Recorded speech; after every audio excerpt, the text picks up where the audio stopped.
Okay, so as you can see, I have some little Buddha fingers here. Now, I've cut them off. You see them, they're little fingers now. See, this is why they call it a hand, because this actually looks like fingers. This looks like the hand, and this looks like the fingers. You see, fingers. So, what we're going to make next is we're going to make some infused oil. Have some plain oil here. This is just vegetable oil, excuse me. You can use olive oil. You can use canola oil, whatever kind of oil you want to use. I use plain vegetable oil because it's cheap. And what I'm going to do with the infused oil is several things. You can use it in salad. If you're going to make an oil vinegar mix, making your own salad dressing, you can use it like that. It'll be great. It'll give it a lemon zest. You can use it if you're, say, sauteing fish. Any way you would use oil, you can use the Buddah Hand oil. So what we're going to do is just take our oil. I'm not going to make a lot because I'm just going to make enough to fit in one bottle. So we're going to take our oil here and put it in here, because you want to always heat your oil up whenever you're infusing an oil. You want to heat it up because the heat brings out the flavor of what you're putting in it. In this case, it's beautiful Buddha fingers now. So you want to drop them in there and infuse the oil. I'll put quite a few.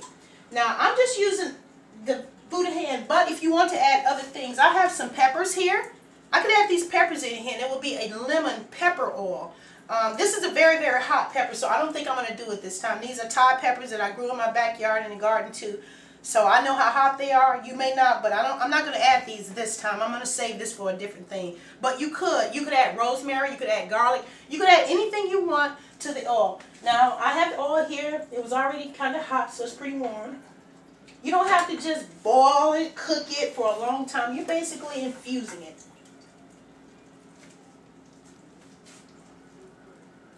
I'm starting to smell it. I can start to smell the oil kind of going in. So at this point, what we would do, I would really, if I wasn't doing the video, I would let it infuse for a longer time. But at this point, we're just going to take our oil, pour it in here, and I have a jar. You can use any kind of cute little jar you have. Don't buy anything special. This is just a wine bottle, the small ones that you get.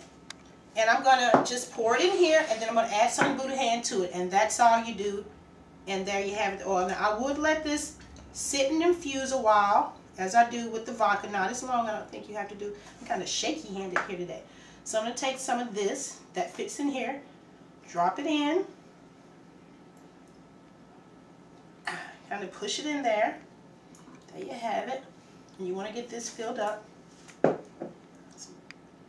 And it's just an oil, like to say, you can do whatever you want to. Buddah Hands have a lot of other uses other than just the oil and that. You can also make marmalade with it. You can use the zest in, say, a lemon shaker pie.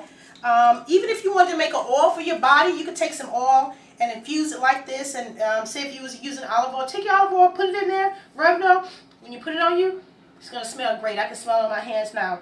And you can also, like I said, make the candied peel. You can make a marmalade. If you make a marmalade, you can use the same recipe as an orange marmalade to use this. Any recipe that calls for orange or lemon zest, you can use the Buddah Hand in place of that. It's going to give it a really nice flavor. So I hope you've learned a little bit about Buddah Hand. Again, I'm Terri Carter in Marietta, Georgia. I'm on Facebook, Terri Y. Carter. So if you have some questions, you can hit me up on Facebook.